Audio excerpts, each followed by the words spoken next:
አሁንማ በሞቴ ኃጢአት ሰርታችሁ ባደራችሁ ቀን እኮ እቅዳችሁ በሙሉ ክስር እኮ ነው የሚለው። የ40 ዓመቱ እቅድ የ30 ዓመቱ እቅድ ኤዲያ ተውኝ ባካችሁ ክስር ነው የሚለው። ድምስስ ነው የሚለው። ህሊና ነዋ ዋናው። ሰው እኮ ይሄን አደርጋለሁ ከዛሬ በኋላ የሚቀጥለው ሳምንት አስቀድሳለሁ እጸልያለሁ ከዛሬ በኋላ እጾማለሁ ይልና ሰኞ በዝሙት ተሰናክሎ ካደረ ያ ሁሉ ይከስራል። አጣጥፎ ይተኛል። ለምን? ዲያብሎስ ደሞ እንዲህ ብለህ ብትጸልይ አታፍርም ይለዋል። እዚያው ላይ ሄደ።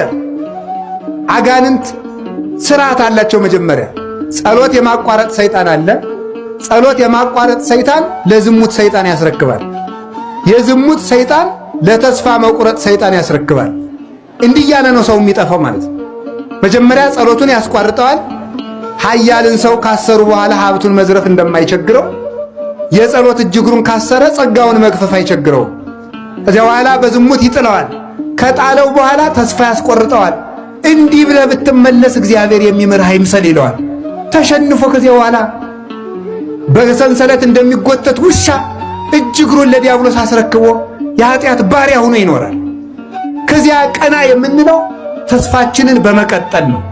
ወገኖቼ ከኃጢአት ሞት እግዚአብሔር ይሰውረን።